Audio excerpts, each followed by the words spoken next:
جس کو آپ مانیں گے قانون بنانے والا اور اس کی اطاعت میں پورا نظام زندگی دے دیں گے، اس کا دین ہے جو آپ نے اختیار کیا ہے۔ قرآن مجید میں مرکب اضافی کی شکل میں اس دین کی نسبت یا بادشاہ مصر کی طرف ہوئی ہے یا اللہ کی طرف ہوئی ہے۔ ما کان لیاخذ اخاہ فی دین الملک،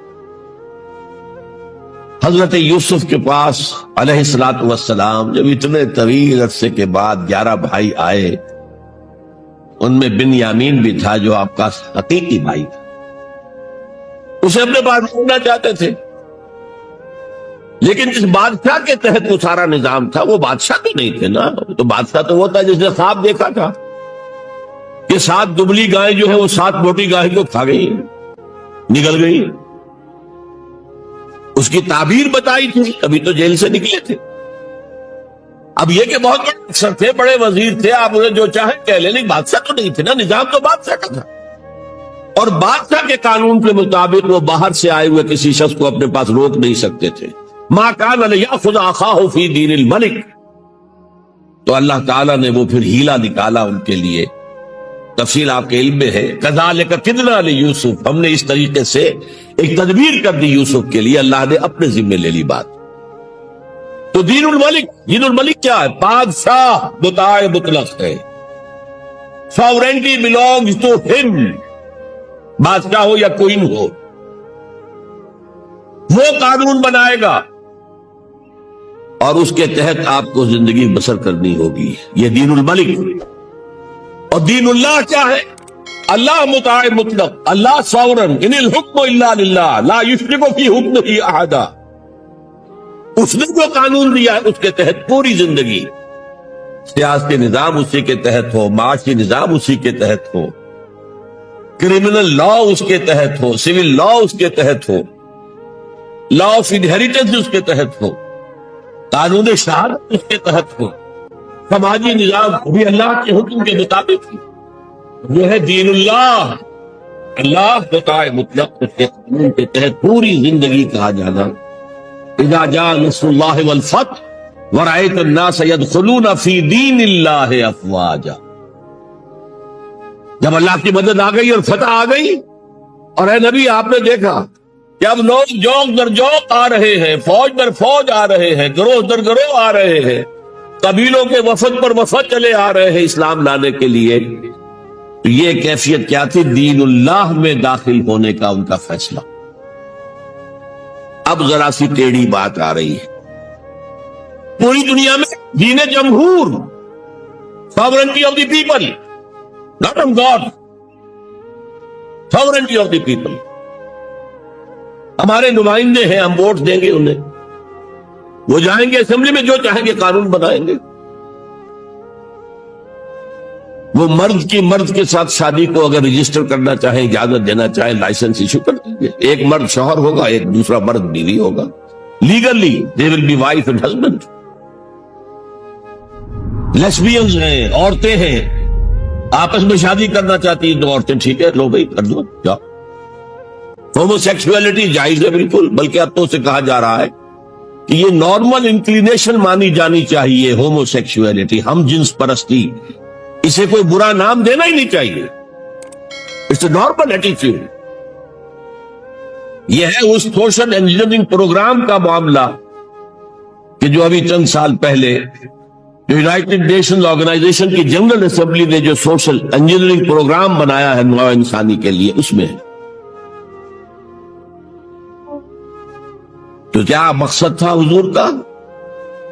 کیا آپ کو دی گئی کتاب نمبر 1 الہدا، اور نمبر 2 دین حق، تاکہ دین کو غالب کرے۔ ایک پیارا سا خیال آیا ذہن میں، دیکھیے یہ آپ کا عام محاورہ ہے، ایک میان میں 2 تلواریں نہیں سما سکتی، ایک جگہ 2 دین نہیں ہو سکتے، مذہب 100 بھی ہو سکتے ہیں ایک جگہ پر۔ اس لیے کہ مذہب کو عام دنیا کیا مانتی ہے کہ مذہب کا تعلق صرف 3 چیزوں سے، کچھ عقائد ہوں گے، ایک خدا کو ماننے والے، 100 خداؤں کو ماننے والے، کسی کو نہ ماننے والے،